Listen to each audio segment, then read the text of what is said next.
I'm going to show you how to attach two squares that have already been pieced and then quilted with the back on it already. So the batting, the back, and the front are all finished, and it's a 12, this is a 12 and a half square.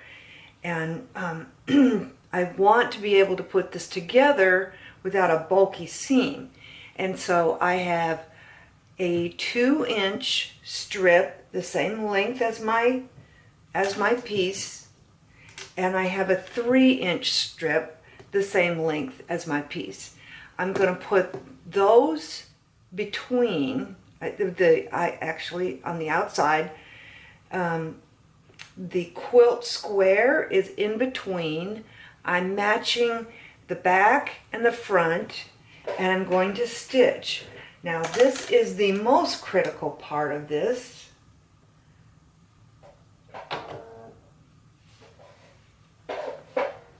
The most critical part of this is to make sure that you are exactly a ½ inch from the edge so that your seam is a ½ inch.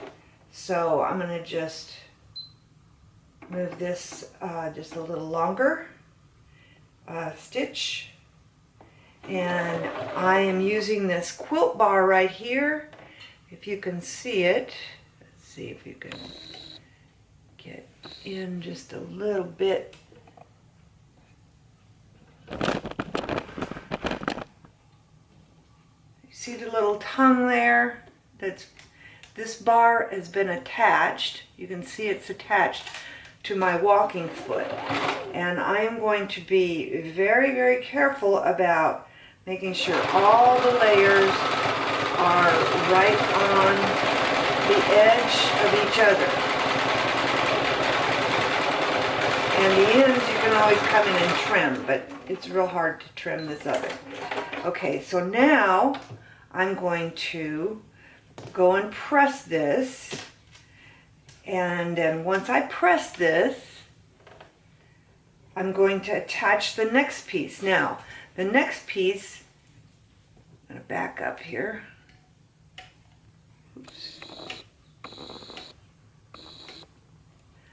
Now the next piece, I want to make sure I'm going in the correct direction. This is being chevroned, so I want to make sure I'm going in the correct direction. I'm going to put right sides together. So this is the right side of the square and the right side of this strip. Then I'm going to turn it over and I'm going to make sure that all of these layers, including the back, so the back and the square are all lined up. And I'm not worrying about this other 3-inch piece right now. I'm just going to stitch this piece right here. I'm going to line it up like I did before. I'm going to line it up all the way down.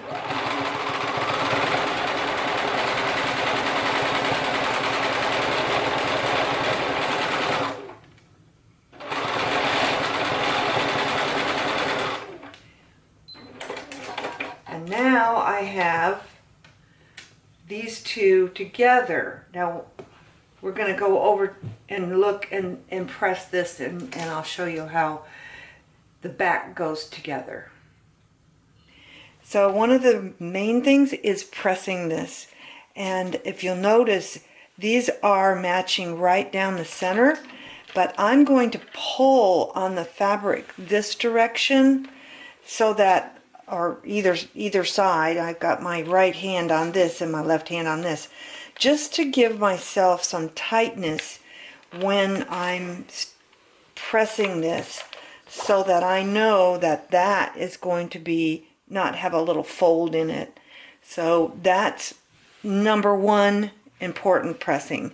Number two important pressing is to bring this 3-inch piece straight to the edge of the stitching line. That's right there, okay?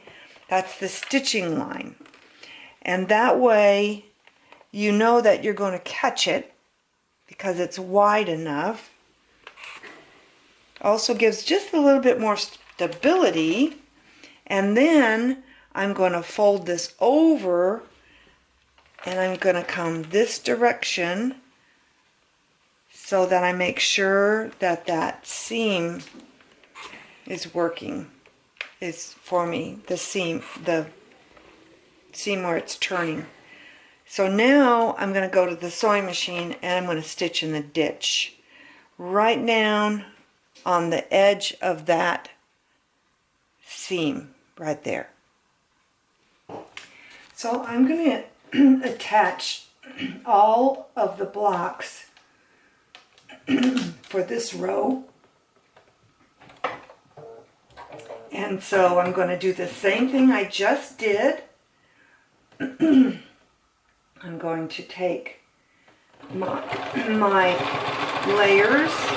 This is the 2-inch layer on the top and the 3-inch layer on the bottom with the square already quilted in the middle, sandwiched between.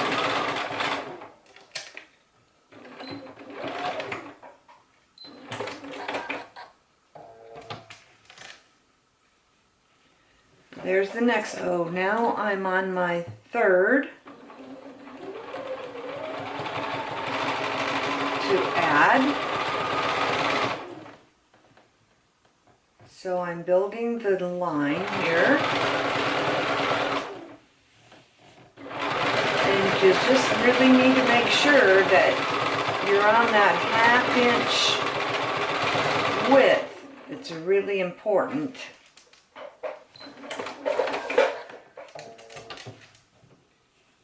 And then this one is my last one because I'm not going to put the end on there. I'm only going to put the middle strips in. So this is 4 strips wide by 5 strips long. 4 squares wide by 5 squares long. And so I'm going to take this, I'm actually going to turn it over so that I'm stitching on the strip. I've got things that are wiggling right now because I didn't pin. And so now here's my last strip.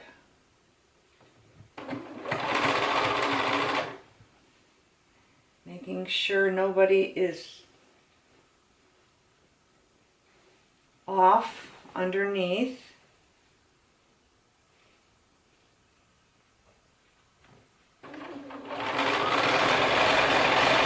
And remember, I'm not doing anything with this 3-inch strip on the second run here. Now we're going to stitch these down. So when I say stitch in the ditch, I've turned this piece, pressed it, and it is nice and flat and crisp. And I'm going to stitch in the ditch. And where you stitch in the ditch is you stitch right down the seam line. So you follow the center with the needle position. Just make sure that something doesn't turn underneath, which is everything's looking fine. I'm sort of going to split this just a little bit with my hand so that I make sure that it's nice and tight without a bubble in between.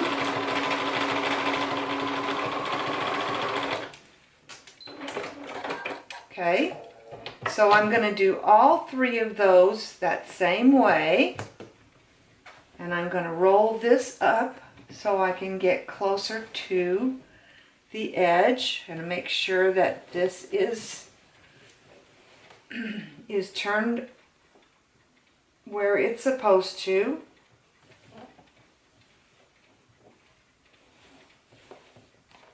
I'm going to roll this like this. It's so much easier to do this than to have to quilt the entire huge quilt if you're going to quilt it yourself. So I'm just following, I'm stitching in the ditch. This is the word for stitching in the ditch. I just want to make sure that that underneath is staying where it's supposed to stay.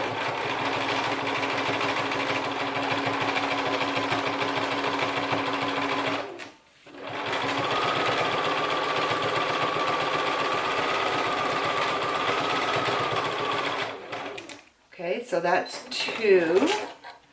And then this is the 3rd one. I'm going to turn it this way.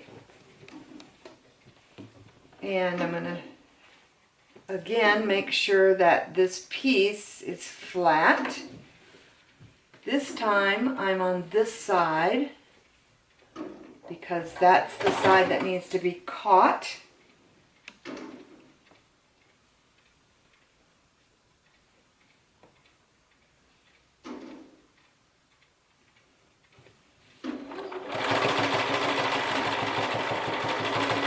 And again, I'm just stitching in the ditch.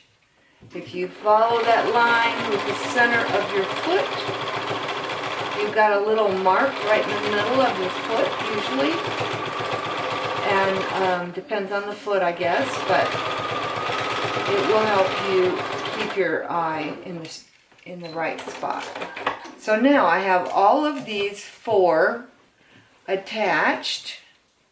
You can see the back is just stitched down.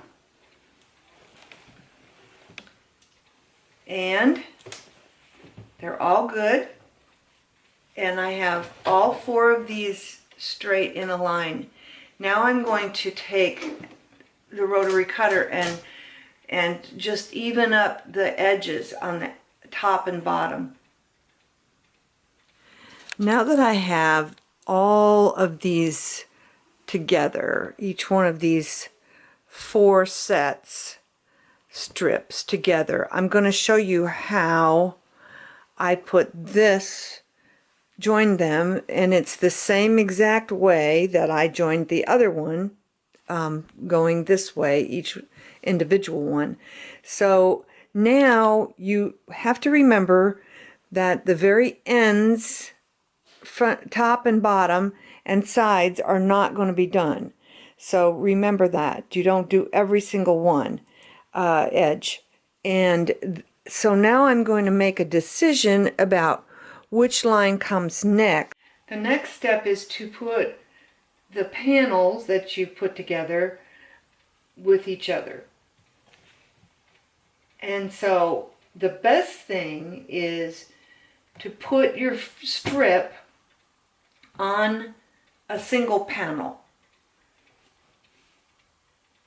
So you're going to have your 2-inch, your quilted fabric, and your 3-inch underneath. And you're going to be stitching these all together, and this will be like the next attaching piece. So if I'm attaching this on the top or the bottom, I'm going to add it that way. Now I have attached to one panel that I put together, there's 4 here. I've attached my 2-inch strip on the top. This is the right side. Then the 3-inch on the bottom, just like I did with the joining pieces. Now, it's better if you work with the panels, the single panels, and then take the one that you are working with that you're building on, and then put it to that. And I'll show you why. Because now that I'm going to attach this, I need to make sure that these line up. And so I'm going to turn this down, and I'm going to do it like this, and I'm going to make sure that these line up. So I'm going to pin these in place. So do you see how I'm pulling this? Let's see if I can turn in just a little bit. Pull in. Do you see how I'm turning this back so that I can see that here's my piece that needs to be even with that? And so I'm just going to make sure that it is where it's supposed to be. So I'm going to pin right there. I'm going to get a pin. So I'm going to pin it down here. Okay, so we're talking about back off of this. But I'm going to be stitching up here. And so I'm going to pin this also. But it helps if you have it secure, and you don't have to put it this far down. So here's my pin. There's my pin down here. And then I'm going to put this together right here. So I'm going to pin this also, and I'm going to do this whole strip the same way.